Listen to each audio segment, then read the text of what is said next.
dispositions, lois et règlements de l'État. Nous devons nous comporter en serviteurs vis-à-vis de nos administrés et savoir que nos institutions ne peuvent pas servir d'instruments pour s'opposer ou comploter contre l'État. Nous devons aussi nous limiter aux compétences transférées. L'exemple, je rappelle aussi que la sécurité publique n'est pas une compétence transférée. Il ne faut pas nommer un conseiller chargé de la sécurité parce que la sécurité n'est pas une compétence transférée. Nous devons nous limiter aux compétences transférées parce que les crédits au niveau de la ville, les ressources de la ville sont les crédits de l'État. Donc ces crédits sont réglementés. Ces crédits sont orientés pour des dépenses. On ne peut pas créer une dépense nouvelle. Et je pense que Ibrahima va en revenir. L'organigramme, n'est-ce pas, le décret portant organigramme des collectivités territoriales a été très clair. Maintenant, on ne peut pas embaucher comme nous voulons, recruter comme nous voulons. On ne peut plus aussi se doter des conseillers, n'est-ce pas, des charges de mission à n'en plus finir. Le tout maintenant est réglementé dans un décret et nous devons nous conformer à ce décret. ci wax ju gàtt rek mooy ñëwuñu fi pour tontonte ak nit ndaxte maire ay wax ak moom mais président de la république du ko jot rek wala nga bëgg a buzz attaquer président de la république am na loo xam ne ku attaquer Macky Sall ñun nga koy defanteel du Macky Sall moo lay tontu ndax Macky Sall tudd fi turu benn maire li mu wax ju gàtt la te wax ju leer la dafa ni maire yi démembrement état lañu te lépp réglementé nañ ko parce que jot ngeen décret bi nga xam ni moom moo tënk lépp kon ku ci wàccoo yoon aussi yoon dal ci sa kaw kon kooku du ñu ni ku moom xar mi rek nga bàyyi buum bi daa mel da nga nekkoon ci loo xam ni neexul woon te conseil municipal bi passé rappelé nañu ko parce que pour ñi ko xamul mooy en 2020 dafa am décret boo xam ni gannaaw négociation yi sori waxtaanee nañu parce que maire bu nekk ak président bu ne da nga daan jël nu mu la neexee créer direction yoo xam ne sax léeg-léeg direction yi nga créer seen vocation du nekk service yoo du nekk compétence ñu transféré léegi état bi tënkaat lépp ni léegi maire bu nekk direction nangami direction ngay am comme ville de Dakar 4 directions lay am ak cabinet bi ak secrétariat bi loolu lay am ak secrétariat général bi boo demee ci yenn communes yi aussi dañ naan la 4 directions yi ngay am conseil départemental nangami direction ngay am kon tey boo demee ville de Dakar nommé nañu une dizaine de directions te loolu boo ko seetloo day mel ni maa tey lay nuru moo lii mooy décret bi faalewu ma ko boo demee ville de Dakar xam nañu ni tey décret bi nga xam ne tey moo ñuy wax li nga xam ne moom moo jëm ci organigramme bi prévoirul cabinet bu pléthorique cabinet bi boo xoolee presque ñeenti nit la kon pourquoi tey ñu indi ay conseils techniques yoo xam ne amatul ci organigramme bi te bu fekkoon dañoo bàyyi ba diw gañe nga indi ko dañu naan diw moo tax nga indi ko wante ba ñu koy tëral 2020 la woon décret d'application bi génn kon kenn taxu koo jóg li diw di appliquer moom lay appliquer moom la keneen di appliquer ku bokk pouvoir comme opposition kon pourquoi ñëpp war ko appliquer ñu ne benn démembrement benn commune nee na du ko appliquer loolu tegewu ci yoon loolu bu amee ñëpp def leen neex moo tax ñun président de la république li nga xam ne moom la ñu sant mooy ku mën a jiite Dakar ànd leen ak moom liggéey ndax Ndakaaru baax président kon bëgg nañu ànd liggéey waaye nee na teg leen liggéey boobu ci respect loi bi ak règlement yi nga xam ne moom la état Sénégal tënkoo waaye ku ko wàcc tamit ñu jàkkaarloo yow parce que du ñu nangu ko affaiblir état bi ndax ci doole état la ñu wéeru ñuy rappeler ni populisme doxalul parce que tey am na virement de crédit yoo xam ni rafetul sax parce que mënoo falu demaguñu sax ñaari weer exécuté ko commencé def virement de crédit te virement de crédit li ñu ci d'accord mooy xanaa ñi war a voter virement de crédit war na fekk comme que parce que li nga ren c'est particulier parce que man maa nekkoon premier adjoint maire Dakar mandature bi passé orientation budgétaire bi ñu voté budget bi équipe bi jàll équipe sortante bi moo ko defoon kon conseil yu bees yi amaguñu sax budget bi ñu voté woon te conseil boo ko naan kaay changer ma sama budget day fekk nga jox ko budget bi ñu voté woon mu téye ko ba pare xam li ci nekkoon te boo xoolee ci crédit yu bëri yu ñuy orienté dafay mel ni maire bi ci recette yi ci dépense yi nga xam ni moom la gérer directement lay renforcer boppam mel ni ko jëm campagne te yaakaar naa ne populisme bu baaxul maanaam étudiants yi nangam mbedd mi nangam maire kenn du ko doxalee noonu de maire du zéro maire orientation budgétaire bi dafa am lu mu la tënkal ni la jamono sàngam lii la ñu laaj jamono sàngam lii la parce que loolu daloon nañu ci jamonoy Khalifa Sall xam nga demoon nañu benn moment ñu amoon yéene ni bu 2009 bu ñu jëlee maire Dakar commune bu ne dañu lay jox 1 milliard wante waxu campagne ak waxu toog bokkul ba ñu toogee la ñu xam ne mënul nekk wante tey boo seetloo dafa mel ni dafa am lu ñu yàkkamti ak loo xam ni dañ ko bëgg a jiitu lu ne loo wax ñu ne am nañ ci solution million fii milliard fële million fii milliard fële mais du noonu million beeg milliards yooyu ville de Dakar du suñu commune yi ville de Dakar amul juuti millions yeeg milliards yooyu transfert la yu état bi Macky Sall jiite di indi ville de Dakar la te ki la jox dépense dañ la wax looy togg kon tey ñuy rappeler ni ñun conseiller Benno yi du ñu ànd ci loolu parce que mënoo campagne waa Dakar cadre Dakar yi xale yu Dakar yu jiital la fal la mais tey li rafet mooy parce que ville de Dakar moom ñëpp xam nañ ni amul soxla recruter parce que actuellement dafa fees on est à plus de 1700 agents 1700 agents te ville yi acte 3 bi daf ko allégé woon pour communes yi di doxal ville yi di leen may doole mais bu fekkee ne ville boobu tey daa jël ba amatul fu mu dugal nit kon ñi mu jëloon kon ban compétence yi ngeen jëlee woon kon tey sentir ñu le besoin di recruter ci cabinet bi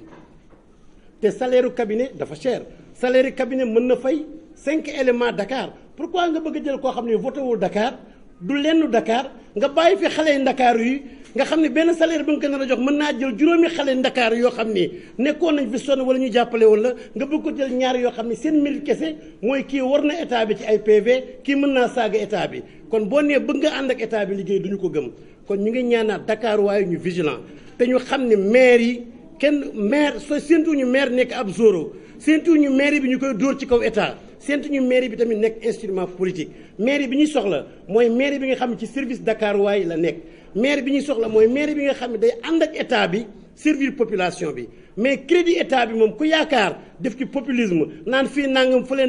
nangam am na loo xam ni boo ko seetloo ba seetlu day mel nit ki dafa am course contre la montre la nekkee te yaakaar naa ni loolu soxla wuñu ko li ñu soxla mooy li fi daan nekk te état bi sant la ko te ñu voté la ko virement yi mën naa ñàkk recrutement yu bari yi mën naa ñàkk soxla ndakaaru yi nañu ko faj ndaxte mairie fi jaar macha allah bàyyi nañ fi alal ju bari yàq ñu xaalisu ndakaaru mais ni ma déggee ñuy wax daa mel ni milliards parce que bàyyi nañ fi milliards yu bari équipe bi génn daa mel ni milliards yi ñu fekk lañ bëgg a patamee mu jeex ku wax rek ñu nañ jëne lii étudiant bi nii jàkka ji ne la mbedd mi ne la bu yàggee dañu naan dafa am looy wut wala looy daw bu dee élection législative yi moo tax promesse yu bari xaalisu Dakar du xaalisu politique parce que tey même ki bokkul ak yow parti bokkul ak yow gis-gis am na droit ñu fajal ko ci ay soxlaam bu feebaree bu bëgg a jàngee wala bu bëgg nekkee ci ay jaaxle kon Ibrahima la ñuy bàyyi mu dellu si ci turu groupe bi nga xam ne ñun ñoo ko bokk ñun ñëpp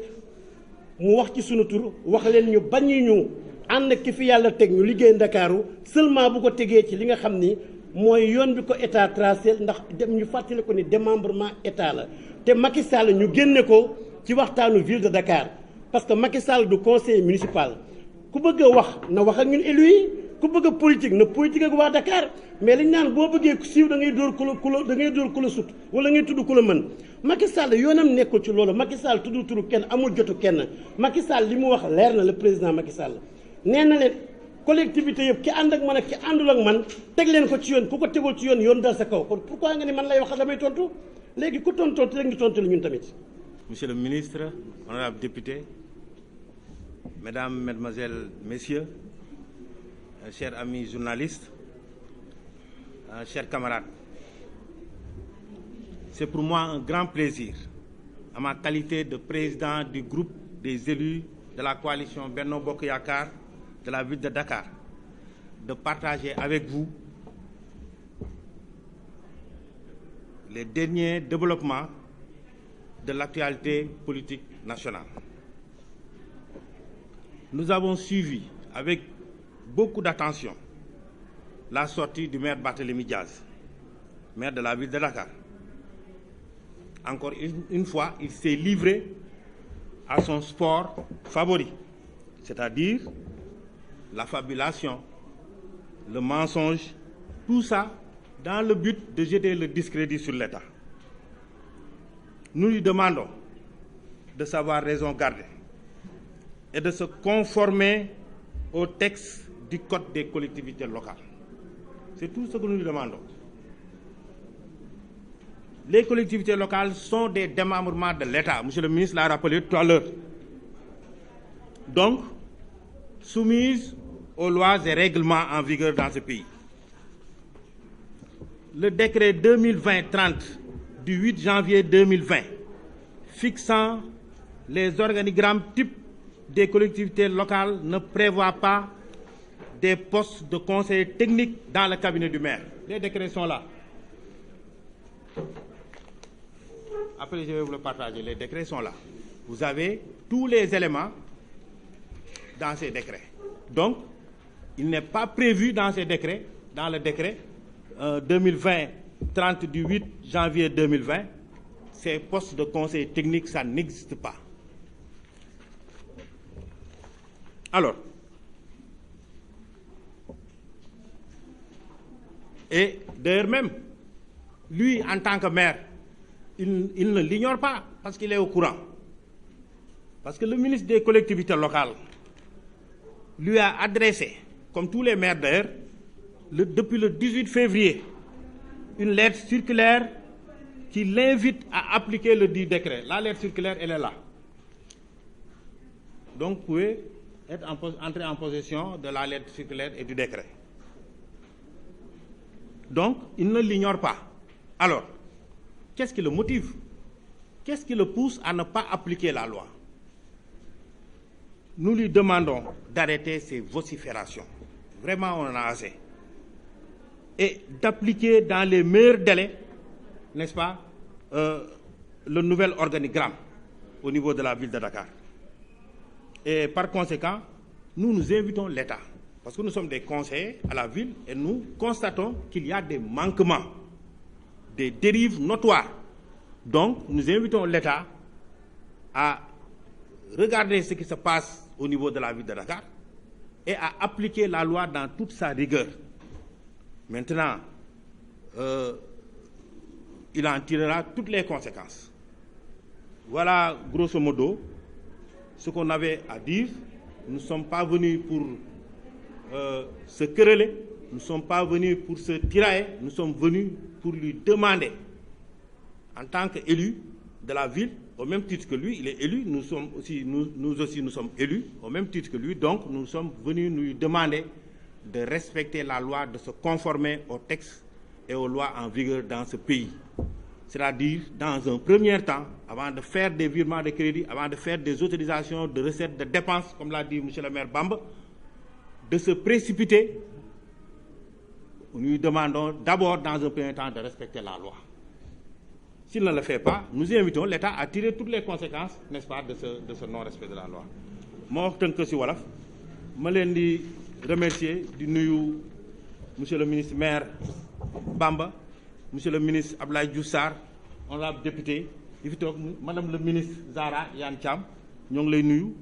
di lay jaajëfal di rafetlu donc invitation bi nga xamee ni jox nañ leen ko ngeen ñëw fekk sinu di wax ni tey jii wax naa ko léegi plaisir bu mag la mbégte la ma jël kaddu si turu les élus de la coalition Benno Bokk Yaakaar te kaddu bi du dara lu dul waxtaan ak yéen échanger ak yéen si li nga xamee ne mooy xew-xewu jamono bi gis nañ ko bërki démb ak tey ñun suñu wax sorewul suñu wax du nekk wax boo xamee ne dafa xóot du waxu xaste du waxu victimiser wu wax boo xamee ne la attirer attention wu opinion bi nii li nga xamee ni mooy raam dëgg-dëgg si ñàkk ba la jëm mooy lan le maire Barthélémy Dias ban ko falee ba léegi lenn la def mi ngi wax ni ay autorisation de dépense mi ngi wax ay virement de crédit